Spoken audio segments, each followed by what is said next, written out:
Asistencia familiar, sucesiones, herencias, contratos, beneficios sociales, jubilación, penas, acusación y defensa, y todos los temas de la ciencia del derecho aplicada a la vida diaria. Un programa de bien social e interés colectivo. El abogado responde.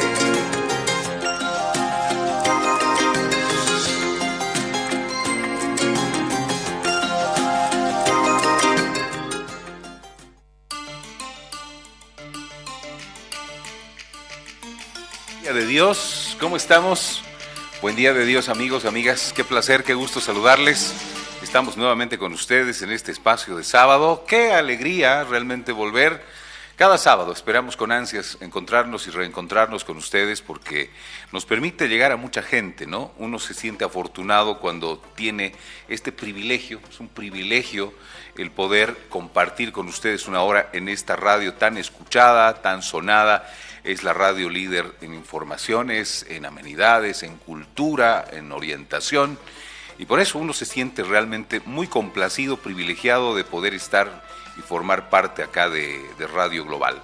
Y por eso estoy feliz, nuevamente. Dios me permite estar sano, estar alegre, contento, para poder nuevamente estar con ustedes y llevarles adelante el programa junto con nuestro siempre sonriente y buen amigo Pablo Peckerman. ¿Cómo está, Pablito? ¿Bien? Sí, dice, sí, ahí va. Hoy día, este debe ser el clima, ¿no? Debe ser el clima, está medio nubladito, como que, bueno, da ganas de hacer y de no hacer también. A algunos les levanta el ánimo el día nublado, a algunos como que les da un poquito de flojera. No sé cómo esté usted, pero esté como esté, le deseo que sea un lindo día, ¿no? Desde acá, desde la Radio Global, le mandamos un abrazo. El espacio jurídico se abre en este momento y tenemos una hora, casi una hora, para compartirla con ustedes. Un espacio que se llama El Abogado Responde. ¿Y por qué se llama así? Porque usted ya sabe, si nunca ha escuchado el programa o tal vez recién está conociendo el programa, se trata de precisamente aquello, de poner un tema en la mesa, de explicarlo un poco, incluso ya de entrada recibir llamadas telefónicas sobre ese tema en particular. Hay semanas en las que abrimos tema, pero hoy día no. Vamos a hablar de un tema específico y sobre ese tema no solamente vamos a explicar, sino también vamos a responder las consultas de nuestra gente. Por eso el programa se llama El Abogado Responde. Y el abogado porque quien les habla, Víctor Manuel Salinas Saavedra, es abogado, también es comunicador social de profesión y conjuncionamos ambas profesiones para poder estar acá con ustedes ante este medio de comunicación y hablando de la ciencia del derecho. Por eso es que es lindo estar con ustedes porque podemos orientar, podemos informar, podemos poner nuestro granito de arena en la sociedad para que usted ya sepa por dónde va la cosa, qué debe hacer, qué no debe hacer, cuál es su inquietud, su preocupación. Y hoy día, ¿sobre qué vamos a hablar? Hoy hablaremos sobre asistencia familiar. En realidad, uno diría, a veces me pongo a revisar la programación que ya hicimos y digo, bueno, otra vez de esto vamos a hablar. Y es que en realidad pasa mucho tiempo, ¿no? De esto habíamos hablado el año pasado, cerca al último tercio del año recién. Entonces, hay bastantes cosas de las cuales hablar y no es que sea el programa repetitivo, sino que a veces en tanto tiempo que pasa, pues tocamos temas también un poco alejados, ¿no? En fechas, quiero decir. Entonces, bueno, hoy día vamos a hablar de asistencia familiar. ¿Ya qué es la asistencia familiar? ¿Quiénes la tienen que otorgar? ¿Quiénes la tienen que recibir? De todas esas cosas vamos a hablar el día de hoy. Si usted tiene preguntas, dudas sobre asistencia familiar, entonces es oportunidad de que usted nos las pueda consultar. El 64-42-900 es el teléfono fijo de la radio y el 711-61-888 es el teléfono celular de un servidor del abogado Salinas. Antes de empezar, permítame darle la dirección de la oficina. También tenemos obviamente una oficina jurídica que se llama igual, porque allí también damos respuesta a nuestra gente. Estamos en calle Gregorio Mendizábal, número 9, frente al Tribunal Departamental de Justicia, a unos pasitos nada más de la Capilla de la Virgen del Carmen, ¿no? Es una iglesia pequeñita, bonita, donde cada julio se hace la cita, se ubica, a unos pasos estamos, no en la misma rotonda, sino ingresando una calle que se llama Gregorio Mendizábal, que da hacia la Avenida del Maestro, esa es la Gregorio Mendizábal. Están desordenados los números, por eso le doy la referencia, unos pasitos nada más de la Capilla de la Virgen del Carmen. El teléfono celular para hacer agenda y nos podamos encontrar, 711-61-888. Ese es el teléfono entonces. Y también el teléfono de hoy, para sus llamadas especialmente. Y en algunos casos un tanto complicados de pronto para sus mensajes de texto. ¿Por qué no? Cuando ya sabe que usted recibimos mensajes de texto en el programa, cuando alguien no quiere ser escuchado, reconocido, y un tema delicado también que consultar. Solo en esos casos. Después en consultas generales no hay problema, nos gusta escucharlo, mejor llámenos.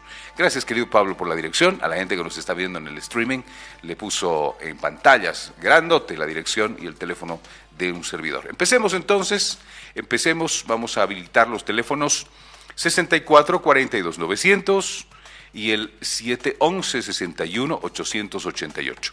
Y obviamente con la recomendación, si nos llama por teléfono o por celular, tenga un radiecito al lado, no muy alto el volumen, por si acaso no nos va a escuchar por el auricular, especialmente si nos llama por la línea fija, no nos va a escuchar por el auricular del teléfono, sino por la radio. Si tengo alguna duda o consulta que hacerle a usted, aclaración, por allí me va a escuchar, ¿de acuerdo? Empecemos entonces el programa. A ver, vamos a esta consulta que nos hacen desde Tupiza, ¿no? Nos han mandado un mensaje más temprano. Y empecemos antes de responder a esto, hablando de la asistencia familiar. ¿Qué es la asistencia familiar? ¿De qué vamos a hablar hoy día? La asistencia familiar es un derecho y una obligación de las familias, como dice su nombre. Entre familiares nos tenemos que ayudar, aunque no querramos. Por eso es una obligación para los que no quieren. ¿Y quiénes son los familiares? Pues todos, los papás, las mamás, los hijos, los hermanos, somos todos, porque tenemos que tener la posibilidad de ayudar. Si no lo hacemos voluntariamente nos podrán obligar. Entonces la asistencia familiar son los recursos económicos que necesita una persona. ¿Para qué? Pues para vivir dignamente, para poder tener alimentación, vestido, para tener vivienda, recreación, salud, y me falta uno. A ver, era alimentación, vestido, recreación, salud, educación me faltaba. Esos son los elementos para poder sustentar a una persona para el tema de que pueda vivir bien. Y obviamente los menores de edad no lo pueden hacer por sí mismos. Por eso es que la generalidad, aunque no, obviamente la mayoría, diré, no la generalidad, pero la mayoría de los beneficiarios son los menores de edad.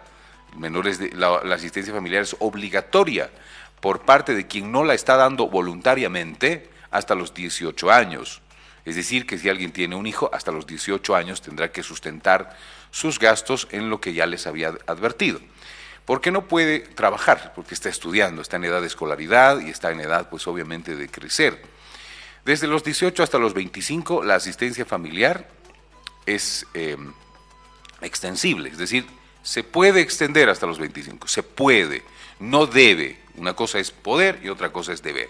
Se puede extender hasta los 25 siempre y cuando se demuestre que están estudiando, porque por eso no pueden trabajar. Los mayores de 18 son mayores de edad. Hay gente que a los 18 ya está trabajando, incluso hasta ya tienen familia. Pero algunos que se van a dedicar netamente a estudiar y por eso no pueden trabajar, serán sustentados también. Es posible hasta los 25 años, siempre y cuando demuestren resultados efectivos en su formación, siempre y cuando, es decir, una condición, no es que cualquier ratito puedan pedirla, siempre y cuando estén demostrando resultados efectivos. De eso vamos a continuar hablando. Tenemos ya una primera llamada celular, entonces para que no nos aguarde mucho nuestro amigo o amiga, le vamos a contestar. Bueno, estamos hablando hoy día sobre asistencia familiar. Si tiene alguna duda o pregunta sobre el tema, entonces adelante por favor, buen día, el abogado responde. Hola, hola. Sí, ¿cómo está, doctor? Muy buenos días, no sé si me logra escuchar. Adelante, sí, le escucho muy bien. Dígame. Sí, justamente tengo una consulta.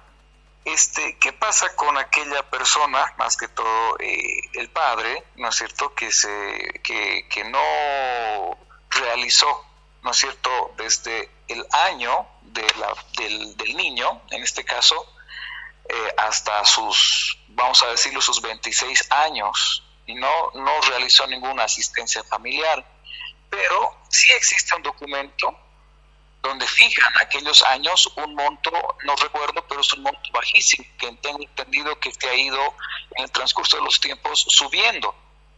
Entonces, ¿cómo podría yo reclamar esa situación a esa persona para que pueda haber tal vez algún retroactivo, o no sé, no, o simplemente va a tener que pagar el monto pactado hace muchos años en ese documento? Esa es mi duda, doctor, y muchas gracias. Dígame, antes que se vaya, ¿ese documento firmado ha ingresado a juzgado? ¿Este conocimiento judicial? Correcto. Sí, entonces, es el documento de juzgado, pero él nunca prácticamente lo tomó en cuenta, ¿no? Ya, muy bien, le agradezco la consulta, muy buena. Un abrazo, que le vaya bien. Gracias, hasta luego. Bueno, poniendo en contexto la pregunta que nos hacen, al principio, hace muchos años, dice, se firmó no sé si se firmó o se hizo judicialmente, no importa. Puede haberse firmado un acuerdo de asistencia familiar, ¿ya? El cual, nos dice el caballero que nos pregunta, sí ingresó al juzgado. Puede hacerse, a ver, primero empecemos, estábamos hablando de la obligación y el derecho. Cuando la asistencia familiar no es otorgada voluntariamente, es decir, si alguien sí se hace cargo de buena fe, de buena gente, además de buen padre, buena madre, porque no solo el padre está obligado, también la madre, o los dos, a otorgar asistencia familiar, si lo hacen así voluntariamente, no es necesario ir a juzgado. Hay padres que nunca han pisado juzgado y que no necesariamente están juntos, por ahí los papás están separados, pero siempre se han hecho cargo de sus hijos y por lo tanto no hay procesos judiciales. No es que la asistencia familiar sí o sí tiene que ir a juzgado, no es así. La asistencia familiar es voluntaria. Cuando no se otorga voluntariamente, recién puede reclamarse ante el juzgado, obviamente, ante ese incumplimiento, porque obviamente la mamá sola o el papá solo no pueden con toda la responsabilidad. Tal vez sí puedan y no la piden la asistencia familiar, no importa, si no la piden pues no pasa nada, pero tal vez necesiten del apoyo, entonces pueden pedirla. Cuando no es voluntariamente, obligatoriamente mediante el juzgado. El señor nos dice, hace mucho tiempo se fijó un monto de asistencia familiar. Ese monto, seguramente, si fue de acuerdo entre los dos, tendría que ingresar a juzgado para ser exigible, porque todo contrato entre partes es simplemente ley entre partes. Si entre Pablito Peckerman y yo hacemos un acuerdo escrito de hacer algo, es pues de obligatorio cumplimiento, pero entre él y yo nada más, hasta que yo ingrese a exigir el cumplimiento ante un juzgado. Entonces, un acuerdo de asistencia familiar es válido solamente entre partes, hasta que se pueda pedir la homologación judicial. Entra a juzgado y en el juzgado se va a dar el valor legal y judicial correspondiente y por lo tanto exigible ante la ley. Entonces ha ocurrido eso, nos dice el señor, que ha entrado a juzgado. Puede ser un acuerdo o puede ser ya directamente una demanda de asistencia familiar, que es de conocimiento judicial. La misma ha ido creciendo en el tiempo, seguramente nos dice, ha subido algunas veces. Nada puede subir automáticamente. Por más que la ley establezca de que el artículo 116, parágrafo 4, establece de que no puede haber asistencia familiar menor al 20% del salario mínimo nacional de cada año. No puede. Pero este incremento no es automático. Existe obviamente un instructivo de sala plena del Tribunal Supremo de Justicia que ha ordenado a los jueces aplicar a esta ley. Pero también existe jurisprudencia respecto a que nada puede ser automático, en tanto tiene que haber un debido proceso y derecho a la defensa del por qué una persona tendría que subir o no. Judicialmente hablando, además, la ley establece de que la resolución es el punto de partida para todo incremento, para todo decrecimiento, es decir, una reducción de la asistencia familiar, una cesación de la asistencia familiar. Entonces, a partir de ello, no es automático que uno vaya a pedir que vaya a ir creciendo y se olvide de hacer una actualización o un incremento de la asistencia familiar. Va a ir incrementándose a partir de la resolución judicial de incremento.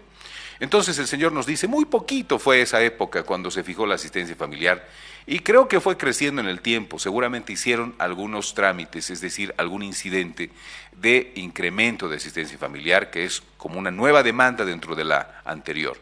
Entonces, si esto ha ido así, creciendo o se ha mantenido en un monto mínimo, etcétera, al final nunca se cobró. ¿Por qué no se cobró? Porque seguramente nunca se hizo una liquidación. ¿Qué es la liquidación? Es la suma y resta de lo que se debe y de lo que se ha depositado. Si este obligado desde tal fecha, desde cuándo corre la asistencia familiar, desde la notificación con la demanda. Desde esa fecha corre. Si le ha notificado a alguien el día de ayer, que era 3 de marzo, entonces desde el 3 de marzo hacia adelante, cada 3 de mes va a cumplirse la asistencia familiar que se paga por plazo vencido. Entonces, así como el agua y la luz, ¿no es cierto? Es así. Eso es lo que tiene que hacerse, pagar plazo vencido. Entonces el 3 de marzo le notificaron a alguien, hay una sentencia tal vez después, no importa, desde el 3 de marzo está corriendo. 3 de marzo, 3 de abril, 3 de mayo tiene que pagar asistencia familiar. Y si no lo hace, será posible, entonces es la posibilidad y el derecho de quien está exigiendo la asistencia de hacer la liquidación. Señor juez, del 3 de marzo al 3 de mayo han pasado 3 meses, no ha pagado este caballero o esta señora, entonces liquidamos.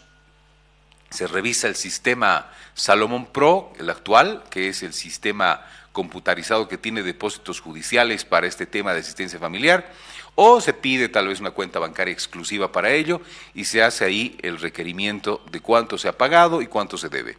Y entonces se va a hacer la liquidación, la suma de lo adeudado es la liquidación. En su caso, mi amigo, si ha pasado bastante tiempo, nos dice 26 años si han pasado y nunca ha pagado, porque no se ha hecho una liquidación antes. Debiera haberse hecho una liquidación. ¿Es posible cobrarla ahora? Ojo con esta respuesta, porque a veces no la sabemos o no la saben hasta nuestros colegas abogados. Existe jurisprudencia respecto a la prescripción del pago de la asistencia familiar. Es decir, la ley establece que la asistencia familiar no prescribe, pero hay modulación al respecto del Tribunal Constitucional.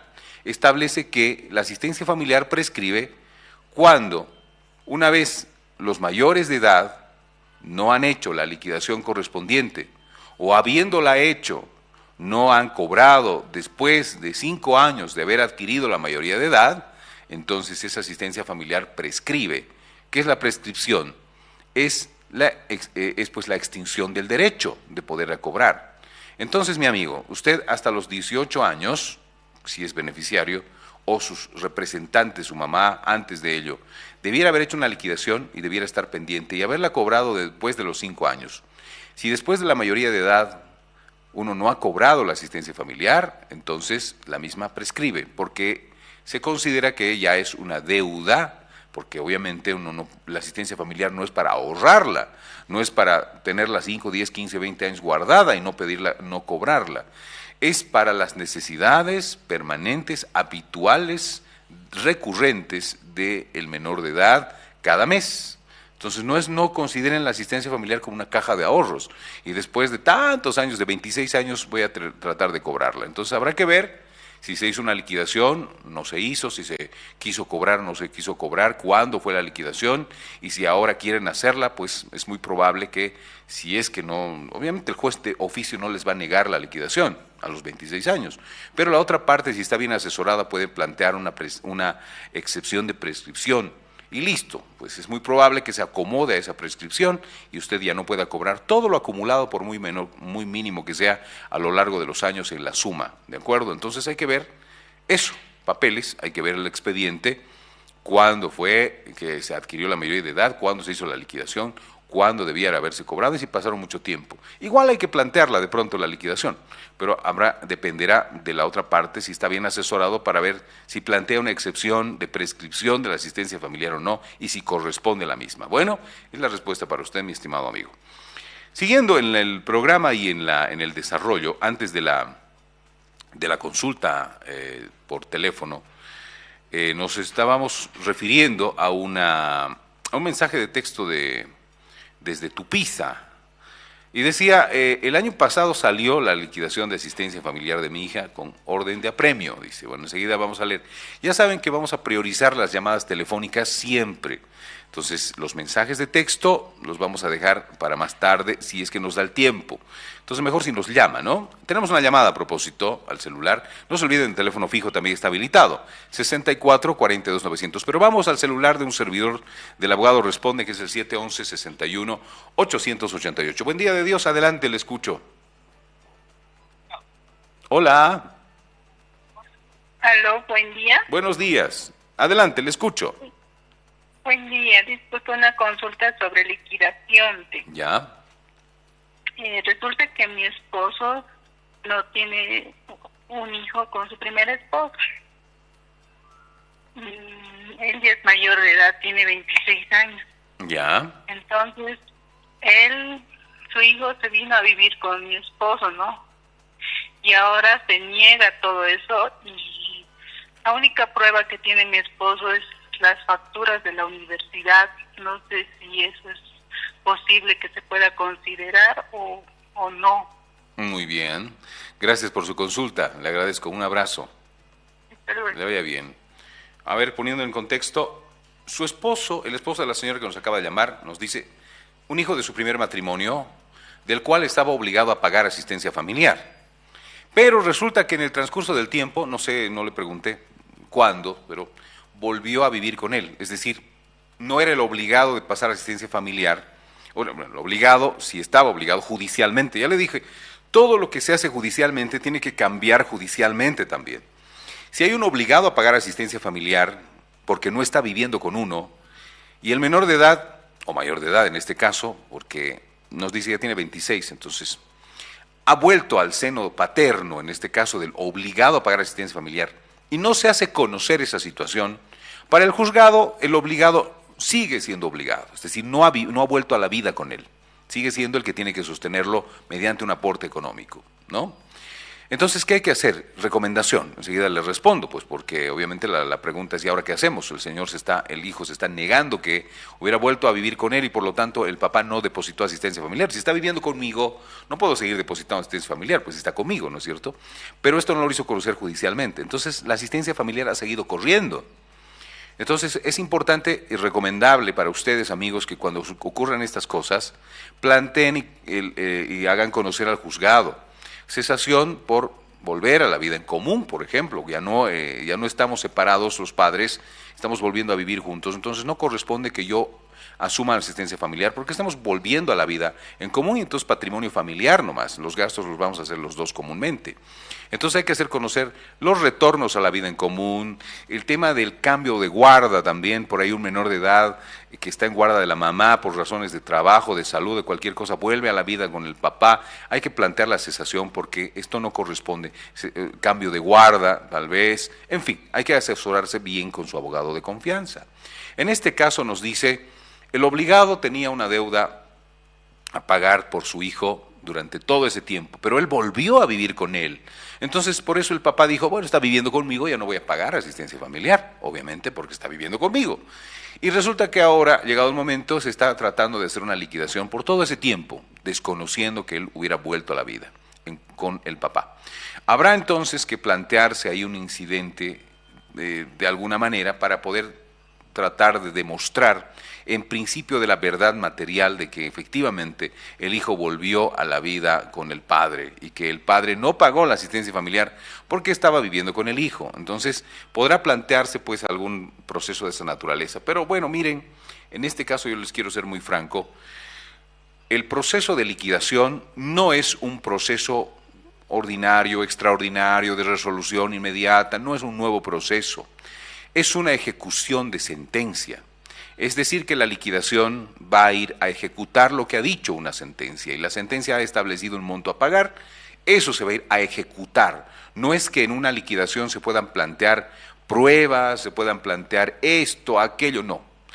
Simplemente es, ¿se pagó o no se pagó? Haremos suma y resta, y ya está. Y uno podrá decir, pero no ha vuelto conmigo. La deuda está, la deuda existe, la deuda es factible de exigir. Por lo tanto, recomendación siempre, si existe algún cambio, ya sea en la convivencia, en la vuelta a vida en común, ya sea en que un hijo vuelva a vivir con uno, ya sea que uno por X o Z motivo modifique la situación de la sentencia, háganla conocer para que no pasen estas cosas. Si de mala fe el hijo que ha vivido con su padre y además no ha cesado la asistencia familiar, si de mala fe quiere cobrar, es muy probable que lo haga, porque la asistencia familiar en la liquidación es una ejecución de sentencia, no es un nuevo proceso, donde se tenga que proponer pruebas, donde nuevamente se tengan que presentar testigos, no hay tal. No existe, no es un proceso ni ordinario, ni extraordinario, ni de resolución inmediata, es un proceso, es una ejecución de la sentencia. Por lo tanto, está difícil. Habrá que plantear entonces otro tipo de situación, no en la liquidación. Porque si me convocan con una liquidación donde dice, señor, usted debe tanto por tantos años, y yo puedo decir, pero mi hijo ha vivido la vida en común, bueno, se pasará la respuesta al hijo, y si el hijo tiene buena fe, dirá, sí, efectivamente, esos años he estado con mi padre, y bueno, reconocerá aquello. Pero si no lo hace, pues igual la juez o el juez va a aprobar esa planilla de liquidación porque no se pagó, así de claro. Entonces puede intentarse de pronto en ejecución de sentencia tratar de llamar la atención de la otra parte y responder, digamos, con la fe, con la buena fe y además con el principio de verdad material. Pero si no, pues igual le va a cobrar. Lo mismo pasa con los depósitos judiciales, cuando uno, por ejemplo, le da en persona. Si la ley y la sentencia establece que el depósito va a ser judicialmente, o si se ha abierto una cuenta bancaria específica para el tema por común acuerdo para depositar la asistencia familiar, pero uno encuentra en la calle a la mamá o al papá y le dice, mira, te daré ahora, no puedo ir al juzgado, le da y no le da un recibo, nada, después puede liquidarse todo eso. Y él dirá, pero yo le he dado, le he mandado, incluso en una cuenta bancaria que no fuera autorizada judicialmente, le he hecho depósitos y no sé qué. Entonces los jueces, los buenos jueces, harán caso a la ley. Porque hay malos jueces también. Yo me estoy peleando ahorita con una juez que realmente estamos pendientes de la apelación porque ha hecho valer depósitos judiciales, o digo, depósitos bancarios, los ha hecho valer de cualquier persona, en una cuenta particular. O sea, ¿se imaginan ustedes semejante aberración? A ver, les pongo un claro ejemplo, que si en mi cuenta bancaria no está autorizada para asistencia familiar, es particular para uso cualquiera, y mucha gente, Pablo Peckerman, mi tío, mi hermano, un sobrino, cualquier persona ajena me hace depósitos, pero, coincidentemente, alguna vez había hecho un depósito la persona obligada y le dice a la juez, señora juez, he sacado un extracto, miren todos los depósitos que he hecho en esta cuenta. Y la juez, cuando no se autorizó esa cuenta bancaria, hace valer todos los depósitos de personas, inclusive ajenas, como si fueran depósitos de asistencia familiar. ¿Se imaginan la aberración? Y en este momento, pues, estoy en una pelea al respecto. Ya les daré información. Y ustedes saben que a veces yo me suelto de lengua y digo qué juzgado es. Pero bueno, veremos. Y después me llama la juez y me dice por qué dijo, por qué no dijo, bueno, veremos. Es que tampoco quiero pelearme mucho así de frente con nadie, pero es así. Me estoy acordando de eso. ¿A qué me voy con esto? De que no hagan depósitos judiciales en lugares no autorizados, o en cuentas bancarias no autorizadas, o no lo hagan en persona y sin recibos, háganlo donde dice la sentencia que deben depositar. Porque de lo contrario, pues no va a contar, así como no cuenta que el señor haya vivido nuevamente con su hijo, no cuenta. ¿Por qué? Porque no ha planteado una cesación de la asistencia familiar, porque el hijo está con él y el cambio de guarda debiera haber sido. O si es mayor de edad no había guarda, pero está conviviendo con el hijo. Entonces, siempre hagan constar esto judicialmente. Yo creo que la próxima semana hacemos una segunda parte de asistencia familiar y ahí les voy a contar con lujo y detalle cuál es mi travesía por este tema de una juez que autoriza depósitos de personas ajenas como si contaran como asistencia familiar. Una locura. Vamos a esta llamada telefónica. Aló, buenos días. Buenos días, disculpe, tengo una consulta. Adelante. ¿Cómo se puede realizar la citación con la demanda de asistencia familiar a un funcionario que trabaja en el consulado de Estados Unidos? Uh-huh. Él es funcionario boliviano, está radicando actualmente en Estados Unidos y se ha pedido a través de la juez de que se pueda realizar la citación a través de medios electrónicos, porque se ha pedido ya anteriormente la citación a través del consulado y del Ministerio de Relaciones Exteriores, que son de quienes es dependiente este funcionario, pero lamentablemente la juez rehúsa realizar esta citación por medios electrónicos, que es válida ante la ley. Entonces no hay posibilidad de poder notificar al demandado.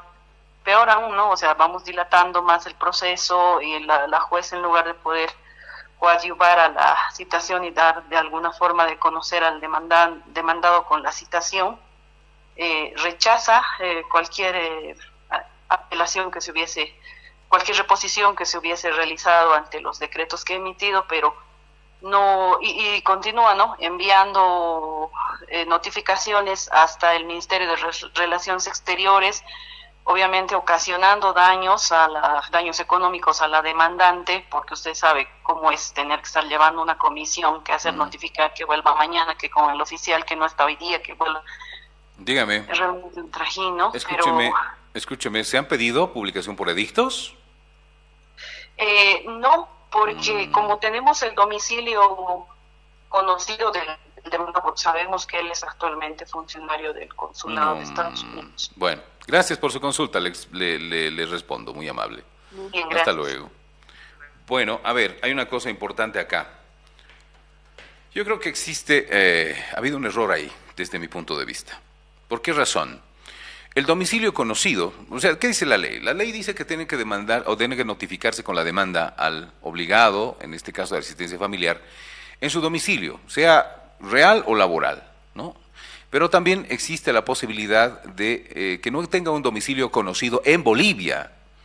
Obviamente que la ley es boliviana y atinge la judicatura, la facultad que tienen los jueces es para poder emitir temas en Bolivia, es decir, la jurisdicción es nacional.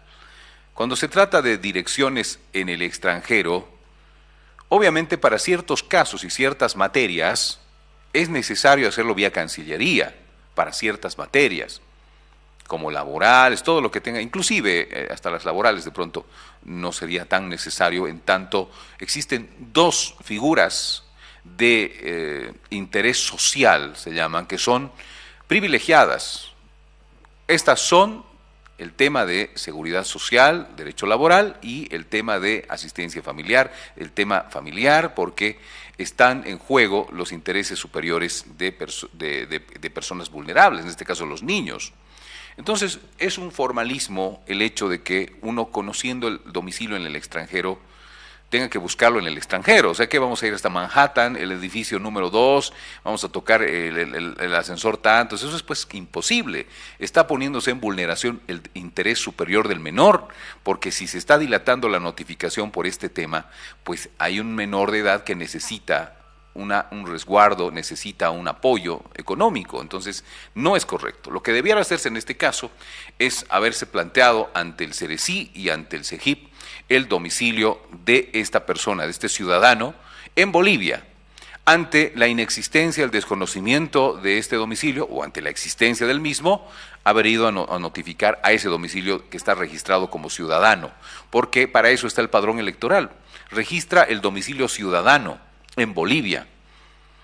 Entonces, me parece que fue un error haber establecido como domicilio un lugar en el extranjero, porque obviamente el juez lo que está haciendo es decir, este conoce el lugar es en el extranjero, notifíqueselo en el extranjero, porque ¿quién ha indicado esa dirección?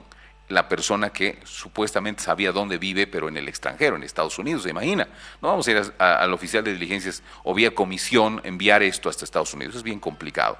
Entonces, simplemente debiera haberse... Porque si se va la madre de mi hijo, de mi hija, a Estados Unidos a vivir, yo no voy a saber exactamente dónde vive, o por más que lo sepa, pues no es en Bolivia. Por lo tanto, debería haberse planteado un desconocimiento de domicilio, porque obviamente uno no conoce dónde vive, no está en Estados Unidos y no está viendo, por ahí se muda, no sé. Y debiera haberse pedido información al CERECI y al CEGIP sobre el domicilio donde debiera ser notificado. Y si sale un domicilio, se va y te toca la puerta y dice, señora, vive aquí fulano, no, hace rato que vive en Estados Unidos, se ha ido, es mi hijo y no sé qué, pues bueno, entonces se tendrá que publicar, señora, muy bien, no está, o no vive acá, o se ha mudado hace mucho, se va a publicar por edicto. Si es su familiar o su pariente, hágale conocer que está en demanda, no le vamos a notificar a usted porque no es correcto, pero lo vamos a publicar. Y los edictos son plenamente válidos ante el desconocimiento del domicilio. Entonces, ¿se imaginan ustedes la inseguridad jurídica y además la vulneración del interés superior del menor si nosotros, habiendo tanta gente en España, en Argentina y todo, estaríamos buscando el domicilio en el exterior para notificarlo? Sería pues totalmente un despropósito y además sería, como usted bien ha dicho, una dilación de un proceso que es urgente. Entonces me parece que no han tenido un buen camino en ese tema de haber señalado un domicilio en el extranjero, porque el juez de oficio no va a corregir lo que se ha hecho. No va a decir, no, pero debieran haber publicado edictos. No lo va a hacer el juez. Si al juez le han pedido que se notifique conociendo que vive en Estados Unidos, en una dirección de Estados Unidos, el juez eso es lo que va a hacer. Y ya está, pues ya dijeron. Entonces, lo que debería hacerse es corregir el camino, plantear un desconocimiento de domicilio actual, salvo que se hubiera identificado exactamente el domicilio del obligado, ¿no? Entonces, no lo hagan así, háganlo por edictos. No es una indefensión, obviamente hay que jurar que uno desconoce. Y además no solo es suficiente jurar, porque ahí están las nulidades de notificación. Conozco que al lado vive Pablo Weckerman, pero como yo no quiero que se entere del proceso en su contra, voy a jurar que no conozco su domicilio, no es correcto. Precisamente por eso los jueces están solicitando siempre el registro tanto del Servicio de Registro Cívico como del SEGIP, de su identificación personal, para establecer cuál es la dirección ciudadana y buscarlo ahí, en ese lugar, para que así no existan nulidades posteriores de la notificación. Ese es el camino, debiera ser el camino, mi estimada. Los edictos debieran ser el camino. Seguimos, estamos con más de medio programa por delante. Hágame un favor, querido Pablito, pongamos la dirección de la oficina, por favor, para la gente que nos está viendo por el streaming, por la transmisión en vivo de nuestra radio a través del Facebook. También yo estoy reproduciendo, estoy también transmitiendo la misma a través de mi página de Abogado Responde y también a través de mi página particular de Facebook de Víctor Manuel Salinas Saavedra. Para ellos está la dirección en pantalla, para ustedes que nos escuchan, papel y lápiz si quieren anotarla, para que nos visiten, pero siempre le pido si es mejor posible con una cita previa. Estamos en calle Gregorio Mendizábal, número 9, frente al Tribunal Departamental de Justicia, en Sucre. Al lado, a unos pasos de la Capilla de la Virgen del Carmen, la iglesia de la Capilla del Carmen. Le dicen la Capilla de la Rotonda, a unos pasos sobre la calle Gregorio Mendizábal, no en la misma capilla, ¿ya? El celular de un servidor para hacer agenda es el 711-61-888. También hacemos consultas virtuales, tal vez usted trabaja todo el día, no puede. En la nochecita, ayer tuvimos unas 3 en la noche de Cochabamba, Santa Cruz y de, ¿dónde más nos hablaron? De Oruro, creo. El 711-61-888. Hacemos agenda virtual también para una consulta de una media horita y así usted, no importa que esté en Sucre o no, o tal vez sí en Sucre, pero en su casita descansando, también nos puede convocar y hacer consultas. ¿Ya? Gracias, entonces anotes el teléfono de un servidor, el abogado Salinas, el abogado responde, 711-61-888. Gracias, querido Pablito. Vamos a la llamada telefónica. Hoy día hablamos sobre asistencia familiar. No me grite, por favor, no me grite. Hay ruido ahí. Hola, buen día. Hola. Hola, buenos días. ¿Cómo está, querido? Adelante, adelante. Bájale un poquito a la radio. Eso era, no era que me estaba gritando, sino que tiene una radio a alto volumen. Adelante, buen día. Doctor, buenos días. Quiero hacer una consulta. Dígame. Yo paso pensiones a mi bebé. Ya. Hace unos 7 meses desconozco del paradero de mi bebé con la madre. No sé si ha salido del país. ¿Qué debo hacer en este momento? ¿O debo pasar pensiones? Ya, muy bien. Gracias. Un abrazo, que le vaya muy bien. Hasta luego. Hasta luego, hasta luego. Obviamente que sí. No importa que usted conozca o desconozca el paradero, porque su obligación sigue vigente. No es que se ha ido la mamá de mi hijo y se lo lleva a mi hijo y ya no tengo que pagar y ya está. No, no es así. Porque si uno hace eso, llegado el momento, algún rato, la mamá, o con un poder, tal vez, si está en otro lado, va a plantear una liquidación. Y si usted dice, pero no conocía dónde estaba, no sabía dónde estaba mi bebé, si su mamá se fue, por eso no he pagado, igual le van a hacer la liquidación, igual usted va a tener una deuda grande si no se pone al día. Entonces, pague nomás, ya le digo, ya lo dije hace rato, nada va a cambiar si no se hace judicialmente. Entonces, en este caso, ¿qué podría cambiar? Ella está en guarda del bebé. No es que usted esté en guarda, entonces no podría cesar la asistencia familiar por cambio de guarda, por ejemplo. No podría cesar porque no es que su bebé no necesite su asistencia familiar. Esté donde esté, la va a necesitar. Podría cambiar la cesación, por ejemplo, si usted estaría imposibilitado de cumplirla, pero en este caso no es el caso. Entonces, sigue nomás, pues, corriendo la asistencia familiar. Puede ser que usted no sepa dónde esté su bebé y me dice usted, tengo que seguir pagando, pero por supuesto que tiene que seguir pagando. ¿Por qué? Porque no ha cambiado la situación jurídica. La guarda sigue con la madre, la obligación sigue con usted. Entonces, nada ha cambiado, siga nomás pagando, mi estimado amigo. Ahora, si quiere saber el paradero y todo eso es otra cosa.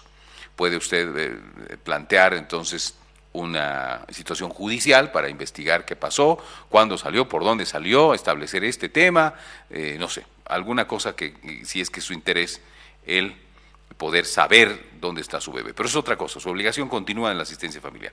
Vamos a otra llamada telefónica, al celular, 711-61-888. Buen día, adelante, por favor, le escucho. Buenos días, doctor. Una consultita. Adelante. Quería indicarle, yo paso pensiones y mi hijo, o sea, discontinuamente ha perdido los años y ahora es mayor de edad y ahora se ha metido a un SEMA a estudiar. No sé si es posible de suspender si se puede suspender la pensión. ¿Qué edad tiene su hijo? Ya ha cumplido 18 años el año pasado. Bueno, gracias, un saludo. Ya, Te vaya gracias, bien, hasta luego. A ver, ahora está estudiando, eso es lo que nos dice el amigo. Hasta los 18 años, estudie o no estudie, es obligación de los padres pasar a asistencia familiar, lastimosamente. Digo lastimosamente porque hay hijos, obviamente, a los 16, 17, que de pronto ingresan en pandillas, dejan de estudiar, como dicen, no digo que sea el caso, pero como dice nuestro amigo, se aplaza, pero eso es colegial. Cuando tiene menos de 18, no interesa la condición. No hay condición para un menor de 18 en cuanto al cumplimiento de la asistencia familiar. Por lo tanto, no podía plantearse una cesación de asistencia familiar si el menor estaba dentro de los 18. Ahora tiene 18, me dice. ¿Pero qué? Está estudiando, está en un SEMA. Entonces, puede solicitar, obviamente, continúa la asistencia familiar hasta los 25 años. Es extensible hasta los 25, es decir, que mientras no haya cesado la asistencia familiar y él además demuestre que está, después de mayor de edad, está demostrando resultados efectivos en su formación, entonces tiene que seguir nomás usted pasando la asistencia familiar, no hay otra, mi estimado amigo. Otra cosa sería que ahora de mayor de edad se aplace, pues deje el año, abandone, repita, eso es otra cosa. No está demostrando resultados efectivos, dice la ley, o sea, porque me resulta que alguna vez, en alguna ocasión anterior, con un juez, tuvimos ese problema. 24 años, volvió después de viajar una vuelta por Chile, Argentina, no sé qué hizo, qué no hizo el hijo. Volvió a los 24, se inscribió en la universidad y pidió asistencia familiar, ¿se imaginan? Alguien ya vivido, alguien ya viajado, alguien que obviamente no es pues aquel que continúa después de los 18 bajo el ala de la mamá o el papá y continúa estudiando inocentemente hasta lograr su profesionalización. No es ese, sino, además no se olviden que después, si uno sale a los 18, después de 4 años de estudio, a los 22 ya puede ser profesional. Entonces, si bien la ley establece que hasta los 25 es amparado el mayor de edad, porque hay carreras más largas.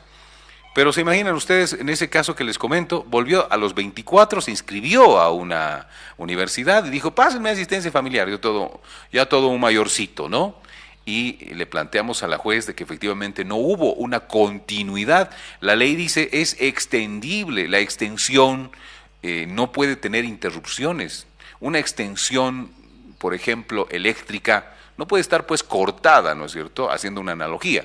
Tiene que haber una extensión ininterrumpida para poder plantear una asistencia familiar continua, puede continuar hasta los 25, pero no puede haber pues una ruptura desde el punto de vista lógico. Pero la juez dijo, no, pero es que ahora está demostrando de que quiere estudiar, tiene 24, la ley le ampara hasta los 25 y le daremos no más. Y al final no estudió siquiera, se inscribía y pedía y no estudiaba. Se le tenía que dar dinero un año de vago, el día siguiente, al año siguiente otra vez se inscribía, 25 años tengo derecho. Es que es una locura. Los jueces tienen que ser más razonables en la aplicación de la ley y tienen que interpretarla claramente y además leerla, porque dice, puede extenderse, la extensión es sin interrupción, esa es una extensión. No puede haber línea, interrupción y otra vez línea, es que ya no es pues continua, ¿no es cierto? Entonces hay que nomás aplicar la ley e interpretarla como dice. Pero bueno, vamos a la llamada telefónica. ¿Está ahí? Sí, está ahí. Aló, buen día, le escucho. ¿Cuál es su consulta? ¿Cómo está? Buenos días. Mire, mi consulta es yo pago pensiones y mi hija está en la universidad. Supuestamente tenía que estar en tercer año de la universidad, tiene 20 años, ¿no? Pero hace poco me entero que está supuestamente, no está acá en Bolivia.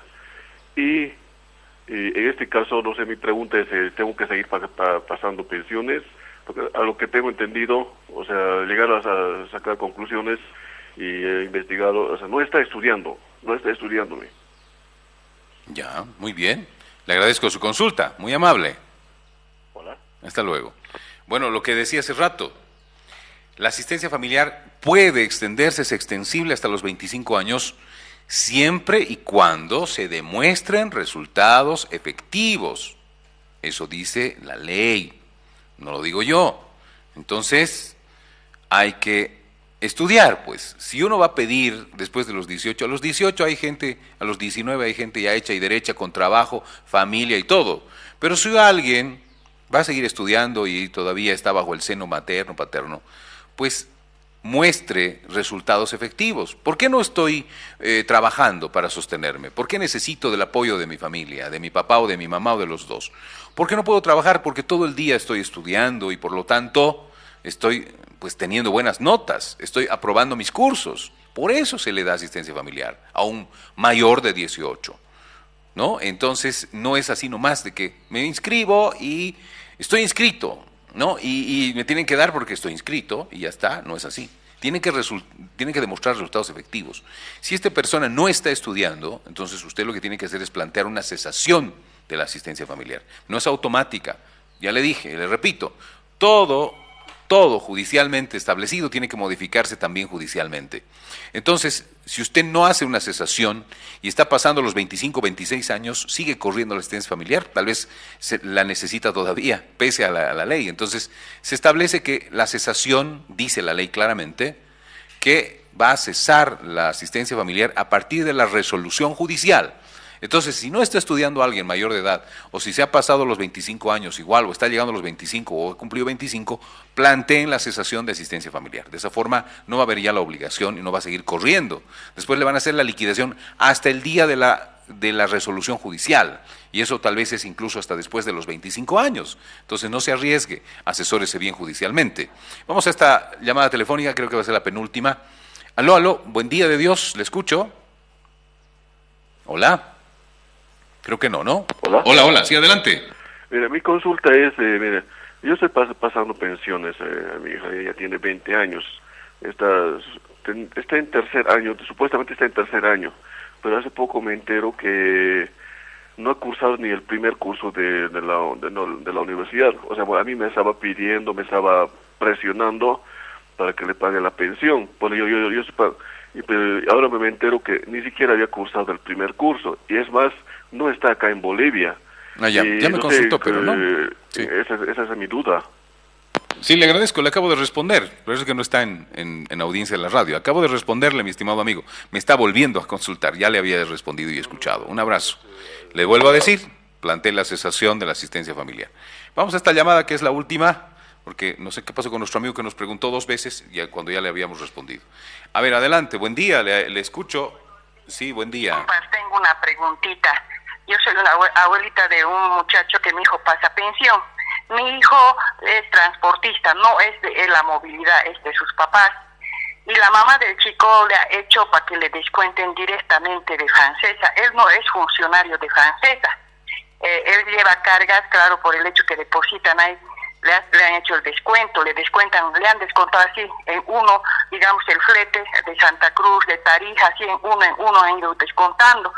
Y a eso yo me pregunto, mi nieto no tiene nada. O sea, él no tiene ni una buena cama, no tiene un buen ropero, nada. No se viste bien y el chico le ayuda a su mamá a trabajar. En este caso, ¿qué podríamos hacer? El chico ya tiene 18 años. Ya, muy bien, gracias por su consulta. Que le vaya muy bien. Hasta luego. Bueno, en casos en los cuales se establezca una orden de retención, tendría que ser, obviamente, autorizada judicialmente, no es así nomás, para retener cosas por orden judicial. Si yo tengo que pagarle algo a alguien y es mi dependiente, pues obviamente por planilla tendré que hacer una retención, especialmente esto ocurre en los casos de funcionarios públicos. Existe un habilitado que va de todos los salarios, cuando existe orden judicial, a retener cierto monto y remitirlo al juzgado como asistencia familiar. De esa forma, pues incluso es más cómodo para el obligado, porque ya no está yendo al juzgado a pagar, haciendo fila, o yendo al banco a depositar, en fin. A veces es mejor incluso una transferencia bancaria, algunos no lo entienden, pero bueno, muy pocas veces se hace de esa manera. Bueno, esperemos que pronto sí. Pero bueno, en este caso nos dice la señora, si no es dependiente, no es dueño, no sé qué, debe ser pues dependiente de la empresa que usted ha mencionado. De lo contrario, esto no tiene ningún sentido, porque una deuda civil, por ejemplo, no puede ser retenida por orden como si fuera de asistencia familiar. O sea, no es posible, las deudas, esas cosas, no. Cuando hay un salario, sí, dice la ley, los salarios pueden ser retenidos, en el porcentaje ante un incumplido que exista y se va a solicitar al juez que se retengan salarios, sí. En este caso no lo entendí bien, me dicen no es su camión, debe ser de la empresa que ha mencionado, pues, porque si es así, si él recibe un salario, un sueldo, puede retenerse. No sé, sobre fletes, no sé qué me habló, es algo totalmente irregular. Tendríamos que ver cómo ha sido solicitada esa retención y cómo ha sido autorizada esa retención judicial, porque la ley dice que pueden accederse a salarios, puede ser, pero no a este tipo de situaciones. Yo tengo entendido que un flete es un pago externo, es un pago que no es dependiente de una empresa, entonces habría que ver el tema. Pero usted me dice, ¿qué podemos hacer? Pues pueden, dependiendo de la situación, si ha subido o bajado su posibilidad económica, puede plantear una reducción. La asistencia familiar nunca es definitiva. Puede subir, puede bajar, dependiendo de qué condiciones, de las posibilidades del obligado y de las necesidades del beneficiario. Es decir, si alguien necesita más, puede pedir incremento. Si alguien puede pagarme, si necesariamente ha ocurrido algo, si antes ganaba muy bien, ha ocurrido algo, se ha quedado desempleado, está con una enfermedad grave, está cubriendo su salud, entonces tendrá que pagar menos, puede solicitar el pago de menor. Pero obviamente dentro de lo razonable, ¿no? No sé cuánto le habrán fijado, no sé cuál será la situación, habría que verla. Pero en todo caso, como le digo, ¿qué se puede hacer en este caso? Me dice usted, no tiene una buena cama, hace estos gastos y qué sé yo, puede pedir una reducción, si es que puede demostrar de que él tiene ingresos menores de los cuales tenía cuando se fijó la asistencia familiar, podrán reducirle un poco, tal vez dentro de lo razonable la asistencia familiar, pero las necesidades también hay que considerar de que siguen creciendo y también hay que considerar de que se considera, la redundancia, al padre o la madre que está obligado a pagar con una habilidad, facultad física y mental para generar ingresos, porque ahí es muy fácil decir, pues yo no trabajo, yo no puedo, yo no tengo, pero en realidad uno puede y tiene la obligación de generar más recursos cuando se trate de las posibilidades de otorgar una asistencia familiar mayor. Habrá que plantear entonces eso, conocer el caso primero, porque cuánto de dinero, cuánto es que tiene que pagar de dinero, cuál es la situación en la que se encuentra, si ha reducido la situación de capacidad de trabajo, no sé por qué la retención, ese tipo de cosas. Hay que analizar y eso se va a ver en el expediente también, ¿no? Bueno, estamos cerca del final, nos vamos. Gracias amigos, amigas. Antes de irme les reiteraré nuestras direcciones. Por favor, querido Pablito, en pantalla para los que nos ven en el Facebook. A ustedes les voy a reiterar la dirección. Estamos en la oficina ¿Quiénes? Mi querido colega y socio Dustin Romero Quiroga, él es el responsable del área civil, con él hacemos pues el trabajo de todos los procesos civiles que nos llegan. Mi persona es especialista en derecho laboral y familiar, laboral y familiar. Esos son los tres ámbitos en los cuales nos desempeñamos, laboral, familiar y civil. Estamos en calle Gregorio Mendizábal, número 9, frente al Tribunal Departamental de Justicia, a unos pasos de la Capilla de la Virgen del Carmen, en la zona de la ex estación Aniceto Arce, a unos pasos de la Capilla Redondita de la Virgen, no en la misma rotonda, sino en la Gregorio Mendizábal 9, a unos pasitos. El celular, por favor, para hacer agenda, para hacer cita, ya sea para consultas en la oficina o consultas virtuales, también el 711-61-888. Ahí los esperamos, 711-61-888. Y nuestro querido coleguita Erlan Bedia es quien se encarga de hacer el trabajo pesado, ¿no? De ir a los juzgados, el seguimiento a las causas. Le agradecemos de todo corazón también por todo su empeño. Y a ustedes les agradecemos por habernos seguido, a Pablo Peckerman por haber puesto los controles en orden, haber puesto las llamadas y poderlas escuchar y todo aquello. A ustedes por seguirnos. Estamos nuevamente la próxima semana, si Dios quiere, mediante el medio de comunicación más importante de la capital, Radio Global, en 106.9 de frecuencia modulada, 1380 de amplitud modulada y reproduciendo en la aplicación, en la página de Facebook, también en la aplicación de nuestra radio, que es Radio Global Sucre. Descárguela y va a tener radio por internet, y también nuestra página radioglobalbolivia.com. Nos volvemos a encontrar, si Dios quiere, el próximo sábado 10 de la mañana. Soy Víctor Manuel Salinas Saavedra, el abogado responde, y les deseo la mejor bendición este fin de semana. Hasta siempre.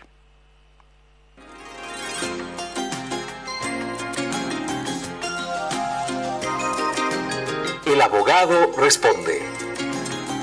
Divorcio, asistencia familiar, sucesiones, herencias, contratos, beneficios sociales, jubilación, penas, acusación y defensa, y todos los temas de la ciencia del derecho aplicada a la vida diaria. Un programa de bien social e interés colectivo. El abogado responde.